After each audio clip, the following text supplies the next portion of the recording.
বন্ধুরা, গাছ লাগাতে কার না ভালো লাগে বলুন তো? তাই আমারও খুব ভালো লাগে। মাঝে মাঝেই আমি গাছ কিনে লাগাই। তাই সেদিন যাচ্ছিল আমার বাড়ির সামনে দিয়ে, তাই একটা লঙ্কা গাছ কিনেছিলাম।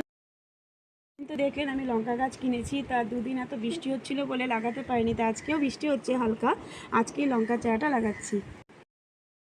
লঙ্কা গাছটা লাগানোর জন্য আমি কিছুটা জানেন তো মাটি কিনেছিলাম। ওরা কিলো হিসেবে মাটি দেয়, তো 1 কিলো মাটি কিনেছিলাম। দেখলাম মাটিগুলো শক্ত হয়ে গেছে পুরো, দুদিন যেহেতু ঘরে ছিল তাই ভালো মতো ভেঙে নিয়েছি মাটিগুলো। এবার জল দিচ্ছি। আর বর্ষার দিনে যদি একটু গাছ লাগানো হয়, গাছ কিন্তু তাড়াতাড়ি বেড়ে ওঠে, এটা আমাদের মা মাসিদের কাছে শোনা। এবারে চারপাশ দিয়ে সার ছড়িয়ে দিচ্ছি। দেখা যাক কতদিনে আমার লঙ্কা গাছটা বড় হয়, লঙ্কা হয়, সেটাও আপনাদের সাথে আমি শেয়ার করব। বৃষ্টি লাগলে অসুবিধা, আপাতত এখানে থাকবে। গেছে গাছ লাগানো বৃষ্টির মধ্যে।